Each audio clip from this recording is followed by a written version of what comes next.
I'd like to take this opportunity now to welcome everyone to the 2014 CCHL Draft. I'm Joe Baptista, and we're here in Gloucester, Ottawa, and we're going to go to Kevin Abrams, who's going to lead us into the draft and tell us about what's going to be going on tonight. Kevin, are you there? I'm here.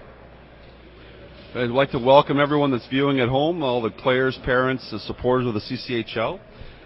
It's a big night for us every year. Our CCHL Draft is an opportunity for us to welcome some potential new players to our league. It's a great opportunity for those players and families to meet some of the personnel that operate teams in our league. The process is as follows. We've already gone through our protected player process a couple of weeks ago. We'll have an opportunity to introduce those players here publicly for the very first time. And following that, we'll have our draft, which is like any other draft, an inverse order of finish. Teams will select. We have 10 rounds, so you'll see a number of players that are anywhere from 15 to 17 years of age being selected, future players, future stars in the CCHL, and perhaps somebody that's right down the street playing someplace near you. So hopefully you'll enjoy this. Again, we welcome everyone to view, and we'll look forward to a great night. Thank you, Kevin. So here we go, live to the draft. It's on.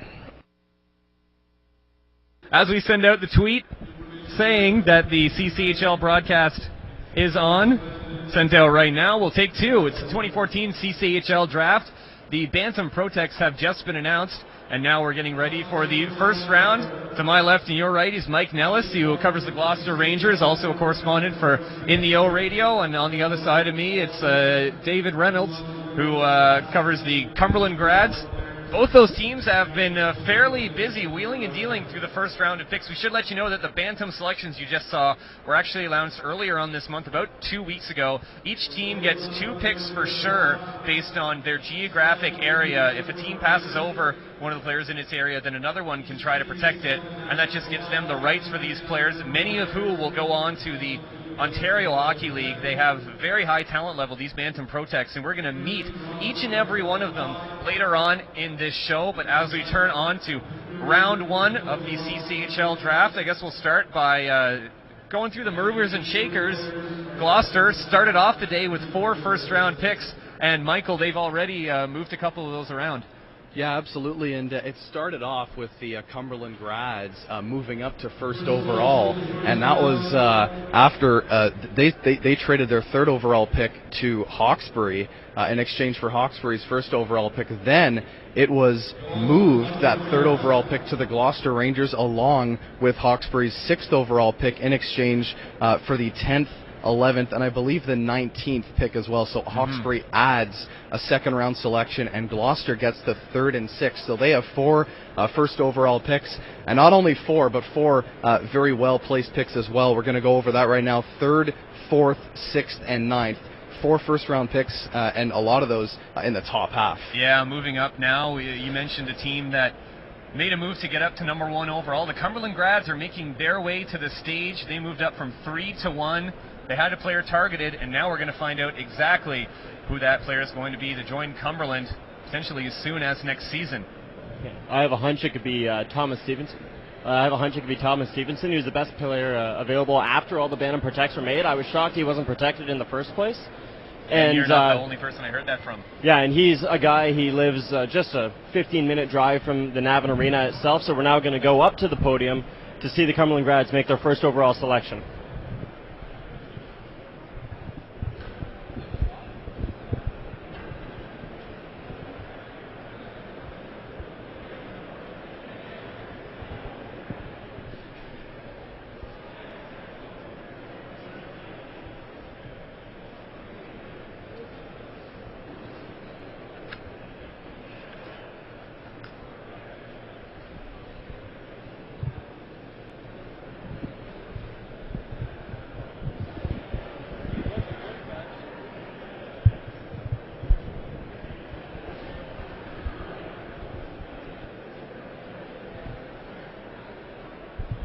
Just as we wait for the Grads, I believe they're Cumberland Grads would like to thank the Gloucester Rangers for hosting the draft, and we would like to wish Carleton Place best of luck as they represent our league at the Fred Page Cup. With the first pick overall, the Cumberland Grads are proud to select from the Ottawa 67, Tommy Stevenson.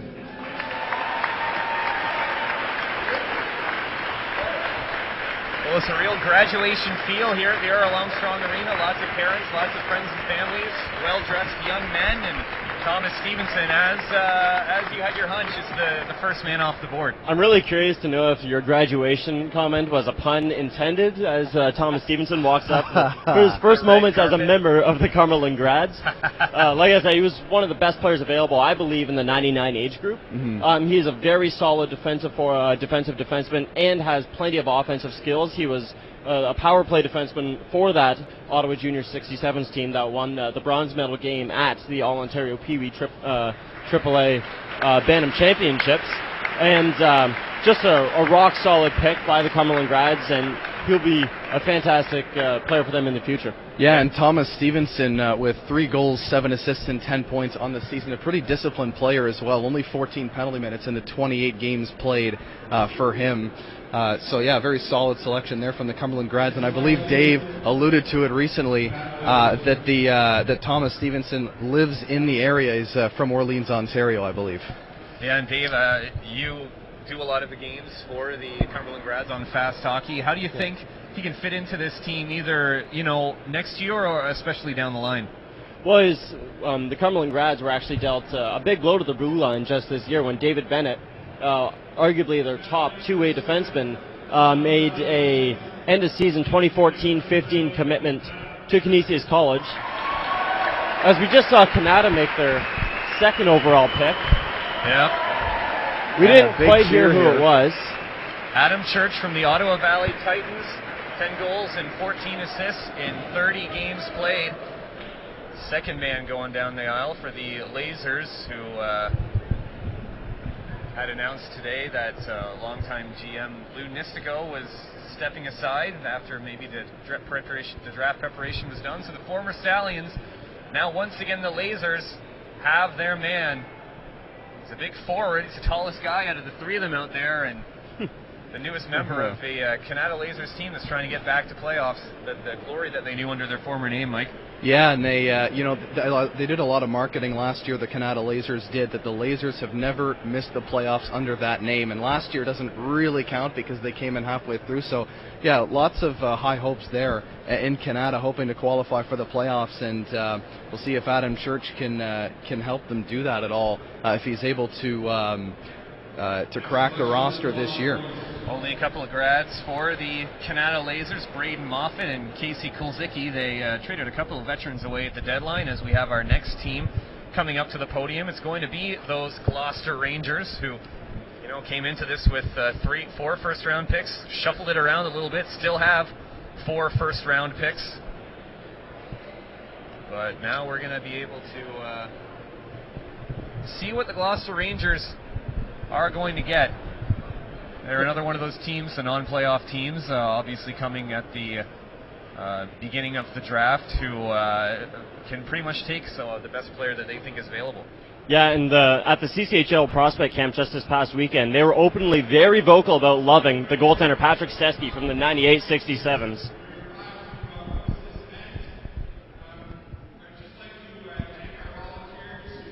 Been many tireless hours to put this event on for everyone. With the 3rd pick overall, the Gloucester Rangers from the Canadian International Hockey Academy select Chiwan Michael Blacksmith.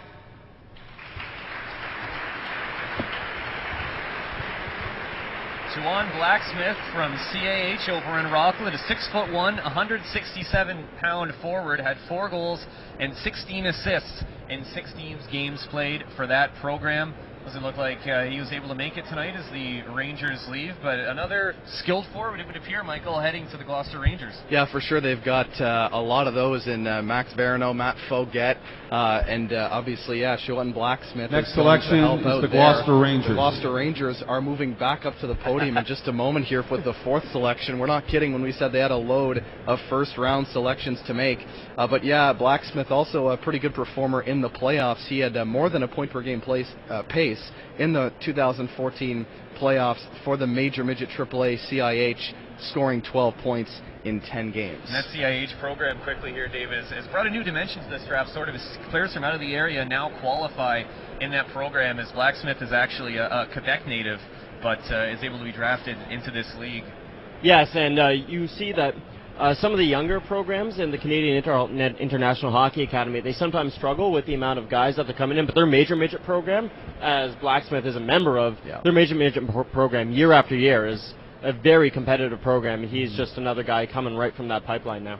Yes, a 6'1", 167, a taller guy, an element that the Gloucester Rangers can definitely use. Ryan Kuffner, Max Verino, Matt Foget, three of their forwards who are going to be big keys to this team this year and the next year, as I believe Kuffner definitely committed in 2016, if I'm not mistaken. Yeah. And Verino, is he going 2015 or 2016 off to D1 NCAA? Yeah, he's going to Princeton, I believe, in 2015, so they do have another season of Max Verino. And the Gloucester Rangers very fortunate in that, as Max Verino really a special player and nosed for the net. I watched him play in the last 2 seasons, and he really is a pleasure to watch. I remember 2 years ago in Junior B when he carried the Ottawa Junior Canadians to the league title. And when I say carried, I mean carried. He had at least half the goals in the playoffs for that squad. So you'll see him lead the Gloucester Rangers next year. And these skilled selections that they're making are only going to complement guys like Foget and Verino.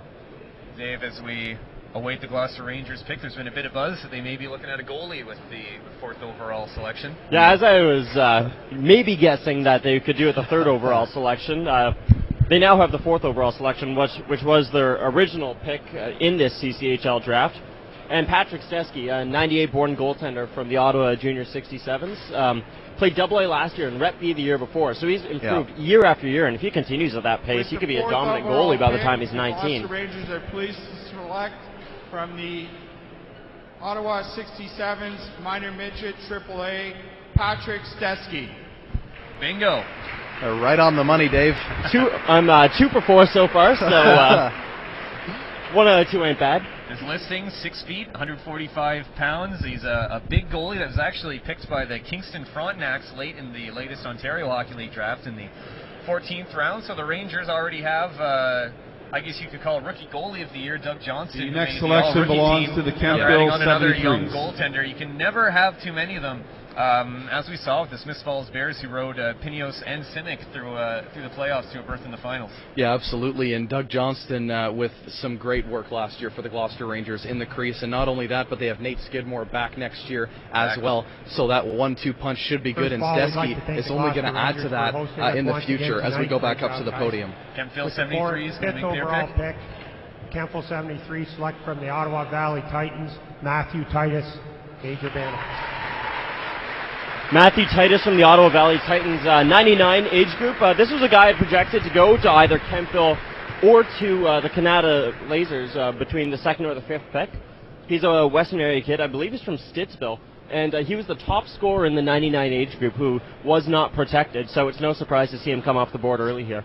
Yeah, billed as being a player with good vision, which teams can always use. He's able to make players around him better, as you know, the Kempville 73s, Michael had a couple of those guys this year. Jesse Blay, Dean Glasso, Eric Brown, top-end talent that they were missing in years past, whether through a trade as a couple of years ago. But now they're picking up Matthew Titus, who at 1998 is 1 year older, 1 year closer to potentially making an impact in the CCHL. Yeah, the Kempville 73s doing a lot of good work as of late, and it's showing on the ice, qualifying for the playoffs this year. They were unfortunate in drawing the Carleton Place Canadians in the first round, but they did compete in that series, that's for sure. And a guy like Matthew Titus only going to add to that compete level that they have. So just quickly, Thomas Stevenson, a defenseman from the Ottawa 67s, the first next overall selection, pick. the Gloucester Adam Rangers. Church to the Canada Lasers, number 2. The Rangers back-to-back, Chooton Blacksmith, and Patrick Stesky, the goalie, at 4th, and Matthew Titus, recently announced at 5th, and right back up there. The Gloucester Rangers blowing out their jersey budget, going to have to bring 4 new ones up onto the podium. They've taken a goalie, they've taken a forward, I wonder if defense may be their next as the Gloucester Rangers look to add depth throughout the organization. Yeah, and the Gloucester Rangers, their problem last year was goal scoring against, right? They had no problem with goals for, but they had a lot against, and that comes down to the defense, so that you'll see them looking to beef up on the blue line. They do have a lot of returning players in Matthew Deshotel, Zach Saloom, Adam Beveridge as well, very impressive on the blue line for the Gloucester Rangers last year. But as I said, they're going to look to improve for sure, and there's some defensemen still on the board, Dave. Yeah, there's a few guys that I would have my eye on if I were the Gloucester Rangers. One guy is Andre Giordano from the 98 Ottawa Junior 67s, where most of those players were picked last year in the draft, but the team made it to the OHL Cup bronze medal game this year and ended up finishing third in the province, so that team is going to have a lot of players picked. Another guy was a player that has played with the 67s up until this season when he joined the Upper Canada Cyclones for his minor midget year, and that is Robbie Pickard. He is a big defenseman, about 6'2", about 170 pounds, and he went from the 67s and was instantly the #1 man on the Cyclones. He's a big guy. He lives in the Gloucester area as well. So he would be a solid pickup for this team, and I wouldn't be surprised to see him go in either of those directions. Yeah, the Rangers. With the 6th pick overall in this draft, the Gloucester Rangers select from the Major Bantam AAA Ottawa Valley Titans, Adam Johnson. Adam Johnson. And Paul Jennings, definitely a busy man early in this draft. Yeah, getting himself a power forward, 5'11", 170 pounds, big hitter, net front player, and a new member of the Gloucester Rangers. Didn't happen to catch the hat that he's wearing. I don't know if that was a Rangers hat, if that was a tell. We obviously don't have any roving reporters who are up in the stands here at the Earl Armstrong Arena. Mike, nice to see the draft back at the Earl again. Yeah, for sure, and there was some talk at first that they were going to move to an online draft, but they decided to move it back to the Earl Armstrong Arena for what I believe is the 3rd straight season. And it's a really good atmosphere inside what I believe, and I might have a little bias, but I believe that it's one of the best rinks in the league. And it's good to come back here year after year, as I don't believe it was the Gloucester Rangers hat as he throws a different one on right now, Andrew. We'll get our investigators on that, and we'll bring you the answers as we move forward. David, what can you tell us about Adam Johnson as we await the Cumberland Grads' 2nd pick of the 1st round? I'm more curious about the hat at this point. I mean, I know we asked the hard-hitting questions, but that hat is bugging the Cumberland Grads. The Cumberland Grads, one guy that I've heard a lot about is a guy that was a member of the 98 Eastern Ontario Wild, an undersized skill forward named Braden Laidlaw. He's played AA hockey with the Grads growing up. His brother plays for the Cumberland Grads Minor Hockey Association as well. He is one of the most intelligent players available in this draft, and definitely would not be surprised to see him go there. Cumberland Grads are proud to select from the Major Bantam Eastern Ontario Wild, Mathieu Plante. Mathieu Plante, another small, quick, skilled forward with vision. He is from the Eastern Ontario Wild, as you heard the Cumberland Grads announce. But still, Mathieu Plante, 21 points in 28 games. Going off to Cumberland with the frosted tips, moving down the red carpet. Yeah, I saw him play several times this season. He was when he played on a line with Zach Rodriguez, a protect for the Cumberland Grads. It's easy to get sort of lost in that star power, but he did a very good job standing out, and he really helped more than rode along on the gravy train, if we were to put it in those terms. I know that Hawkesbury was really high on him, was hoping that he would slip, but Cumberland decided to pull a fast one on their Eastern Ontario rivals, and they've now taken him with the 7th overall pick, and I'm sure he's happy to be staying in the Cumberland and Navan area. Yeah, and you talked about Dave Braden Laidlaw being a small, skilled forward. Well, you have another guy here, another smaller forward, Adam Johnston, going to the Cumberland Grads, and he could play that skill role as well in the future. Absolutely. Next selection belongs to the Brockville Braves. Brockville Braves, the team that has provided us with part of our set here at the Earl Armstrong Arena. Whit and the gang, Phil over there as well, helping out with the broadcast. You know, Cumberland, the thing about the CCHL this year, it was on my mind time and time again. Even the teams that missed the playoffs, such as Cumberland, still had guys like Mark Goldberg, Matt DuPont before he got traded to the Junior Senators, Travis Douglas, obviously. So now the Grads adding more and more firepower up front to go along with the solid back end. They've got Cam Roth back there. anchoring a solid back end that a lot of CCHL watchers were fans of, and now the Grads continuing to add to that up front. Yeah, the Grads were never an easy out in the regular season. Absolutely I thought not. they were a very they were a very hard-working team from what I saw. They gave teams fits in the defensive zone, and yeah, I mean they've got a lot of firepower. Mark Goldberg, I actually predicted them finishing higher than they did. I had them making the playoffs this season or this past season, and you know what? When you add a guy like Matthew Plant, who's got to be a hard-working player to make it at his size, he's definitely going to add to that. With our the first character that they have on that team. Aqua Braves, a proud select from Upper Canada Cyclones, Cameron Hebert. Cameron Ebert, a member of the Major Bantam Upper Canada Cyclones. He's another guy that is not exactly the biggest guy in the world, but he's an undersized, smart, intelligent, skilled forward. But he also is pretty scrappy. His older brother plays for the Major Midget AAA Cyclones as well. And they both play the same kind of game, which is scrappy but smart, and they can generate offense while they're doing it. So a lot of retaliatory penalties, it sounds like. Well, he draws them, that's for sure. Yeah. So, the newest Brockville Brave up there on stage, small, scrappy, skilled. Sounds like the kind of player the Brockville fans could learn to love in a couple of years.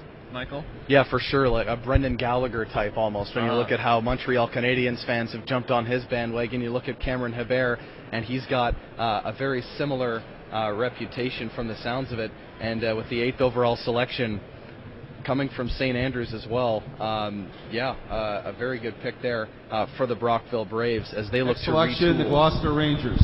Gloucester Rangers, pick number 9, going to be up here for the 4th and final time, we think, in this first round. This pick is originally from the Pembroke Lumber Kings, so we're getting down into the tail end. And again, we'll remind you that after the first round, we'll be bringing the teams over one by one. We'll be asking some questions of the Bantam Pro-Techs, getting you a chance to know them better. Of course, the fellows over to our left, you can't see the CCHL network, have been doing some great work with the prospects, and are continuing to do some great work, likely with these first-round prospects. We will continue to keep you updated on the second round, and perhaps the third round if we stretch into that as this broadcast wears on. But we are going to switch our focus over to the Bantam Pro-Techs after this first round. Again, each team getting to make 2, perhaps 3. There were 2 teams that actually got to make 3, and they're the teams that made this trade, Gloucester and Pembroke. If you lose a player to the Ontario Hockey League, that's when you get a compensatory pick. So 26 Bantam Pro-Techs in all.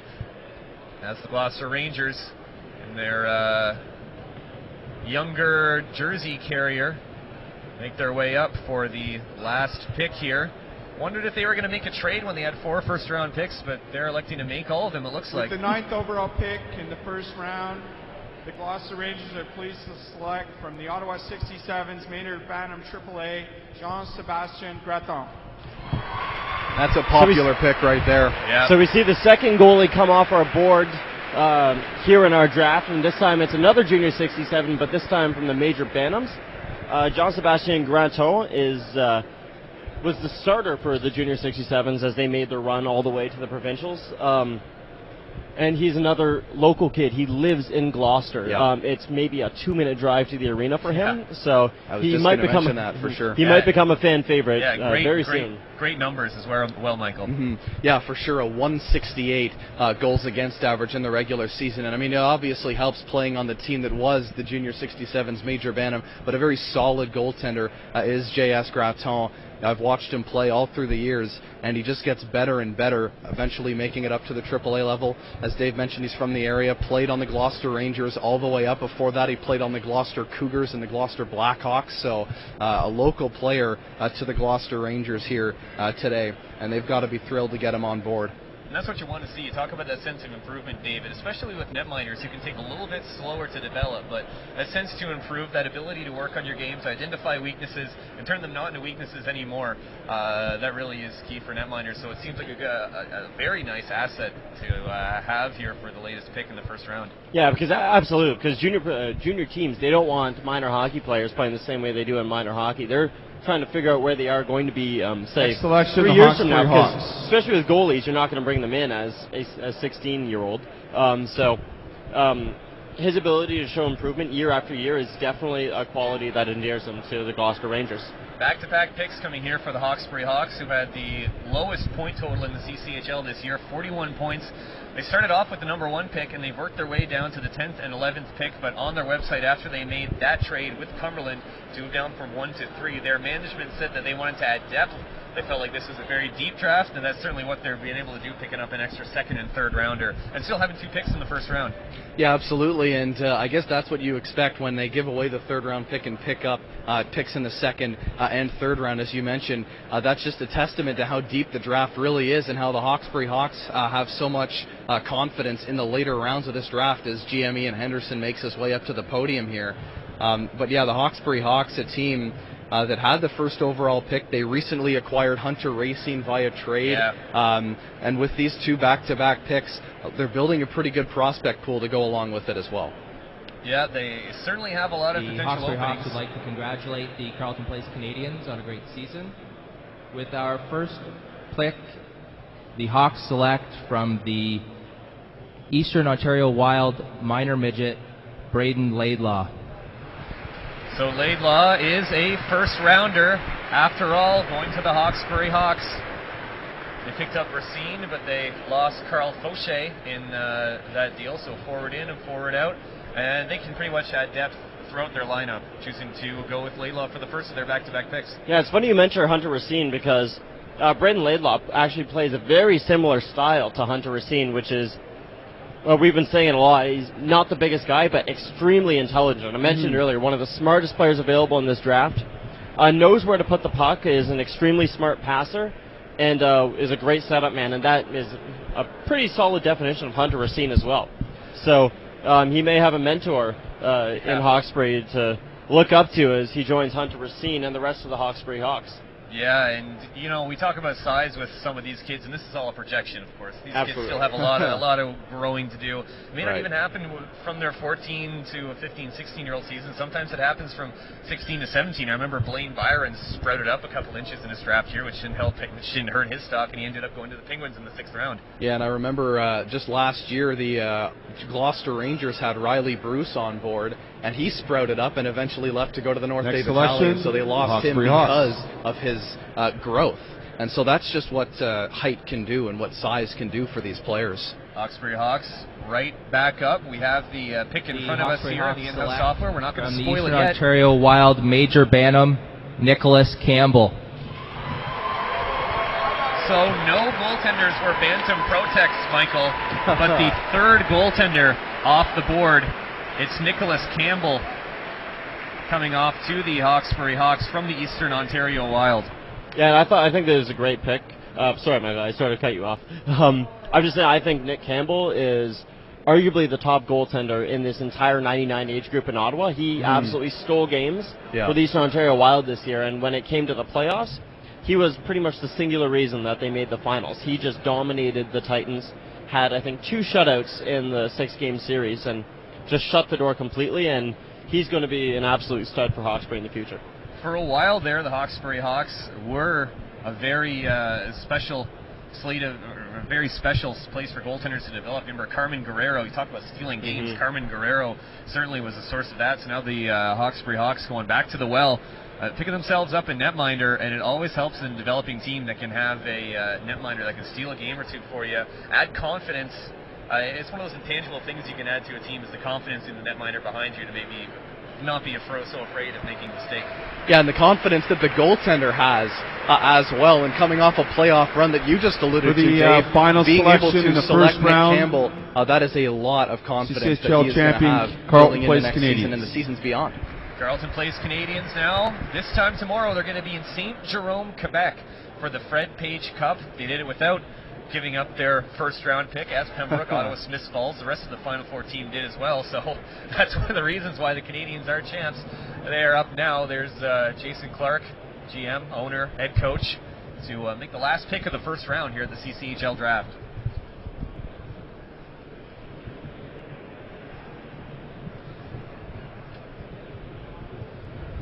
The Carleton Place Canadians are proud to select from Carleton Place, Ontario, Ryan Shaw. Well, no surprise that they go with the Carleton Place kid, Stephen Bayless, the local product. Very popular with the fans there. You saw that in Game 5 of the CCHL Finals when they clinched. But Ryan Shaw from the Ottawa Valley Titans is the newest member to wear the barber pole uniforms of the Carleton Place Canadians. I don't know if he'll get out of school to be able to go to the Fred Page Cup, and he'll probably be following along online, Mike. Yeah, for sure. And, going to a very good organization in the Carleton Place Canadians as he throws that barber pole jersey on right now. But, Ryan Shaw, definitely a pick for the future for the Carleton Place Canadians. They did lose a couple players, so that is potential for him to slide in there. A local guy. You mentioned how popular playoff MVP Stephen Bayless was, so obviously they're looking to touch on that once again. That concludes with this the first round. At this time, I'd like to acknowledge two people that are great assistants to us in the CCHL. Hockey Eastern Ontario Executive Director Debbie Rambo and Technical Director Jeff Baker, who is busy in conversation. Thank you very much for all your help all year. Adam Church, forward, is the second overall pick. Back-to-back for Gloucester. Chetwin Blacksmith. Commencing in the second round, the selections will be made from the table and announced at the podium, so players... Going to the Kemptville 73s. Adam Johnston, another new Gloucester Ranger. He's a forward from Stittsville, from the Ottawa Valley Titans. Matthew Plant from Orleans, heading to the Cumberland Grads. Cam Abear, a right winger to the Braves. Gloucester picks Jean-Sébastien Graton, another netminder, their second of the first round. Then Brandon Laidlaw and Nick Campbell to the Hawkesbury Hawks. We just saw Ryan Shaw from Carleton Place going to Carleton Place